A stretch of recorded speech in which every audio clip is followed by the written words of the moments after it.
to a person's financial disclosure considered normal. Perhaps this member's accountant, perhaps Ilhan's accountant, is a graduate from the Quality Leering Center. Either way, this about face shows incompetence at best and a cover-up at worst.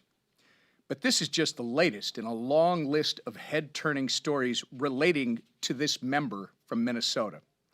Ilhan cannot escape accountability much longer. Investigations are ongoing in House committees. The Trump administration has waged war on fraud. Her ties to convicted Feeding Our Future fraudsters are well documented. And her defense of these criminals who stole billions from hardworking taxpayers makes it very clear where her allegiance stands. Make no mistake, if Ilhan Omar is discovered to have been involved in any or to have benefited in any way from any fraud, she must be held accountable to the fullest extent. And by the way, that includes marriage fraud. I yield to our leader. Thank you, Whip. It's Minnesota. Yeah, right. Well, it's another week where House Republicans are bringing bills to the floor to make life more affordable for hardworking families. And if you look at some of the bills that we're bringing this week, more bills to cut red tape. I think families all across America know that Washington usually spends a lot of time at a lot of these federal agencies adding mountains of red tape that just jack up the cost of doing everything in their daily lives. And people are fed up with it. The good news is Republicans are doing something about it. We're bringing bills to reform these laws, to cut red tape in Washington. President Trump did that starting day one, signing executive order after executive order to cut some of the mountains of red tape that Joe Biden added, that were adding so much cost to people's lives. If you just go look at the thousands of rules and regulations that Joe Biden added during his 4 years in office, it added an extra $15,000 per household in extra cost for families. Think about that. A family who's struggling is spending an extra $15,000 to pay for Washington red tape. Now, most families think that that is insane and crazy, and it is. The good news is Republicans are doing something about it. Democrats fight us every step of the way, and that's fine. You're going to be able to see more votes on the House floor that show you where people stand when it comes to allowing families to have more money in their pockets. When people filled out their taxes last week, and we're getting on average $3,400 back because of the bill that we passed, they also recognize that every Democrat voted against that bill because every Democrat wanted to take that money away from them. And if Democrats got the majority, they would reverse those tax cuts so that all hardworking families in America would pay more money to Washington for more fraud. That's what Democrats want. They want to be able to grow the size of government, letting billions being stolen by their friends. And then when we bring anti-fraud measures, they fight that too. But if you look at the bills we're bringing, the Fire Act, for example, allows people to manage forests again so that you don't have wildfires that burn down communities. It's insane that some of the fires that we've seen that have burned communities all across this country were completely preventable, except red tape, primarily out of Washington, stops local communities from managing their own forests. Let's prevent wildfires. The Fire Act allows that to happen, not only cutting red tape, but saving communities from these wildfires that we see all around the country. If you look at Clay Fuller's resolution, I mean, how about this guy? Comes in, he's not even, he's still got the new member of Congress smell. He's been here a week. And he's already bringing a piece of legislation to the floor to stand up for rural communities in America, to talk about how important rural America is to this great nation. And so I urge everybody to vote for Congressman Fuller's legislation. But it's great to have a fighter for rural America up here in Washington. We're sure glad to have him as a member of our conference. And then we're bringing a bill on the Endangered Species Act, probably one of the most abused laws there is. You've got mice running around that nobody wants, by the way, but the Endangered Species Act will protect a mice over the ability to build a house for somebody in communities where we're trying to get more housing. They'll find things that never even existed. Somebody says they saw some bird flying around a property, and next thing you know, you can't build a house, you can't build a road, you can't build a bridge because of some of these laws being abused over and over again, not to protect species, but to block the ability for us to build things in America. And by the way, abuses of laws like the Endangered Species Act are some of the things that drive up costs on people. You want to bring down affordability? Cut the red tape in Washington. Stop the abuses of some of these laws that are out there, not to protect species, but to allow radical environmentalist groups to go file lawsuits against developments in America so you can't build housing anymore. We're going to open that up again and actually bring common sense back to Washington. It's encouraging and refreshing to see that common sense coming back. We need more of it. We're going to continue delivering with this Republican majority. And our speaker, who is at the forefront of leading that effort, Mike Johnson. Thank you, Mr. Leader. Good morning to everybody. Glad to be back. It's another busy week for House Republicans. I want to thank our new colleague Clay for speaking with you this morning. Brand new and came in with a lot already on the plate. One of your outlets, I can't remember where I read it, but one of you very smartly noted it's a fuller house now with Clay Fuller. So it is. We're happy to have him.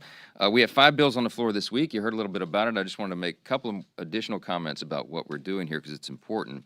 All of these things have one thing in common. They're going to streamline permitting and reduce the regulatory burdens on American builders and farmers and innovators and energy producers, and that's what we're all talking about this morning. We're going to pass 2 pieces of legislation that are going to build specifically on President Trump's work to restore America's energy dominance. The Reliable Federal Infrastructure Act rolls back an outdated and inefficient green energy mandate on federal buildings and military installations, which will allow agencies to pursue efficient, cost-effective energy solutions that meet their needs. What a concept. The second one, the HEATS Act, is going to help unlock American geothermal production. This is reliable, renewable energy that has huge potential for diversifying America's energy supply. This legislation will remove unnecessary permitting hurdles and help deliver on Republicans' commitment to an all-the-above approach to affordable American energy. This is a big thing. I mean, the production of American energy is now directly related to national security. The demand for energy is rising dramatically because of AI and all of these other necessities that we have in the economy, and we've got to provide for it. So it's an all the above, and that's what this legislation reflects. Finally, as Leader Scalise was noting, the FIRE Act and the ESA Amendments Act will streamline and clarify environmental regulations, encouraging responsible fire management and the protection of America's diverse wildlife while removing costly and unclear mandates that unfairly penalize good faith actors. It's common sense. That is the theme here. We're going to cut red tape and do the right thing, and the Congress is leading on this. Also this week, the House will pick up where we left off on reauthorizing FISA Section 702. It's must-pass legislation. We've talked about it here before. It preserves the Trump administration's ability to kill terrorists and to prevent attacks on our homeland. This provisional law was created after 9/11, and frankly, one of the reasons we've not had another 9/11 on our shores is because we have this important tool. Congress was able to pass a short-term extension of Section 702 last week, and we're going to continue to work out a longer-term extension. We're confident that we'll be able to find strong bipartisan consensus that builds off of the really meaningful reforms that we included in the legislation the last time we reauthorized it. We did that in 2024. 56 reforms, and they're working just as we planned, and we were successful because that was a sensible set of changes. Countries like Russia and China are waging new forms of cyber and intelligence warfare. And, of course, as Iran and its proxies threaten the U.S. and our allies, it just bears repeating that this is no time to degrade in any way our ability to protect the homeland and our people. And this is an essential piece of that, an essential component, and failure on it is just simply not an option. With regard to the continued shutdown of Homeland Security, it's shameful. Republicans are sprinting to end the Democrats' shameless shutdown of our Homeland Security Department. And I'm relieved to report this is finally the beginning of the end of this. because Democrats decided to walk away from our bicameral, bipartisan appropriations package that they themselves helped negotiate. That was 2 months ago. They have now left it to us. Republicans are going to be forced to do the responsible thing of ending this shutdown on our own. It's unthinkable to me, but this is where they are. The Democrats have decided they will not fund. They want $0 to secure the border. They want $0 to enforce federal immigration law. That's where they are. It's been 2 months of partisan obstruction, 2 months of chaos at American airports, 2 months of missed paychecks for hundreds of thousands of faithful employees in the Department of Homeland Security, which I note all the time is the third largest department in our government. And when we do this, here's the great irony of it, Democrats are going to get absolutely nothing for their dangerous game they played here. Republicans in the House and the Senate recognize that funding for the security of Americans' homeland isn't some political football, but the Democrats seem to think it is. And that's why through a targeted and narrow reconciliation process, we will fully fund the agency, including ICE and CBP, for 3 years into the future. This is great news for every American who supports secure borders and safe communities and chaos-free airports. In the coming days, the House will be working closely with the Senate as they commence on that reconciliation process.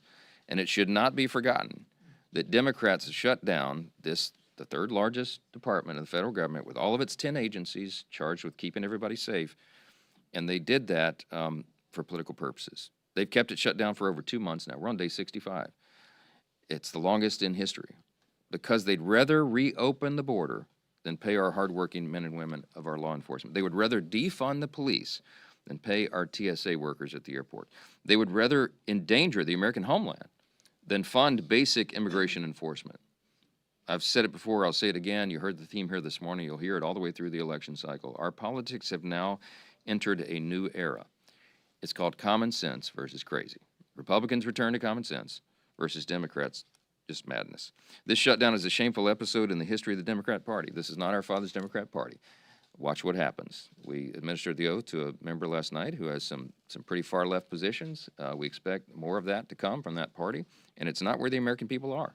And it's yet another example of their preference for open borders and dangerous communities over the safety and security of American citizens. So I answer a couple questions. Second row, yes, ma'am. I have a question for you about the DHS funding. So some of your colleagues told me that they're concerned that the Senate won't provide a good bill that would be able to pass on the House floor. What level of confidence do you have that your caucus will go along with that partial funding after the Senate acts reconciliation? We'll get there. We have to. We've got to make sure that the homeland is protected, and there's been lots of consternation amongst lots of members about how this devolved. It's not the fault of the Republican Party, it's fault of the Democrats because they decided to break off, again, after, remember, they helped negotiate the bipartisan, bicameral homeland bill, and they decided for political purposes they would pull off ICE and CBP, immigration enforcement and border. And you can't do that. You can't isolate and have orphan agencies of the department. You've got to fund it all. Well, they've determined to do that, which means we've got to use a reconciliation vehicle in order to fund those critical components. But we'll figure this out. We've got lots of discussions today and in the coming days to make sure that we can get that through, and I think we will, and I certainly hope it's bipartisan. Look, if you're a Democrat in the House or Senate, do you want to go down on the record of just saying, I want zero funding to close the border? You might remember border security was the #1 issue in 2024. The only reason people aren't up in arms about it at the moment is because we solved the problem. But Democrats want to reopen it. That's what that means. Ask them. Wait a minute. Hold on. Ask the Democrats in the Senate and the House. You want zero funding for border security? That means it reopens. That's what that means. That's the reality. Right. On that bill, I mean, take your point on the bill, but the White House is paying DHS employees right now, but House vote and the administration have warned they're going to run out of money for that. So is there any chance of passing that bulk of DHS bill before reconciliation if there seems to be progress on that to avoid another lapse and to get most of the department running? The sequencing is important. We've got to make sure that we don't isolate and, as I say, make an orphan out of key agencies of the department. And there's some concern on our side that if you do the bulk of the department first before that, then they could be left out. We can't allow for that. So we're working through that. The sequencing is important, and the language of the legislation is important as always, and we'll get there. Just stay tuned on it. Mr. Speaker, thank you, Mr. Speaker. Do you have faith in the House Ethics Committee? It's really the only avenue yet there are still reports of misconduct, reports of inappropriate relationships, and there have been investigations that have been ongoing for months with no resolution in sight. Do you Well, agree from the yeah, let me say this about the House Ethics Committee. This has been, this committee and this cycle and the last cycle, I mean, this has been, the last two Congresses have been very busy for the Ethics Committee. We live in an age, look, let me just back up. There's always been untoward activity among political figures. I mean, going back to time immemorial, right? There's always been marital infidelity. There's always been despicable behavior. It occurs to us that it may not have always been exposed and as transparent as it is today because of the very active, press corps and 24-hour news cycle and smartphones and everything being recorded. And so what that means is the House Ethics Committee is an essential component of this institution. They keep the faith in the institution by policing their own members. And when allegations are made against members of Congress, they take it very seriously. There's a number of deliberate steps that are taken where due process is provided. Now, you can't just take action against a member based on allegations. There's got to be some element of due process, and it's an important part of our constitutional system and traditions. And so our ability to do that in the House is governed by the bipartisan House Ethics Committee. You cannot take a step forward against a member unless there is a bipartisan vote. There's lots of safeguards in there for the due process.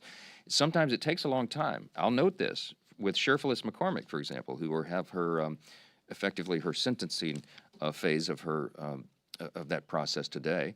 That's a very rare thing. The last one was in 2010 against a former member, Charlie Rangel, because typically when a member is facing serious charges, they will just resign from Congress. You saw two examples of that last week.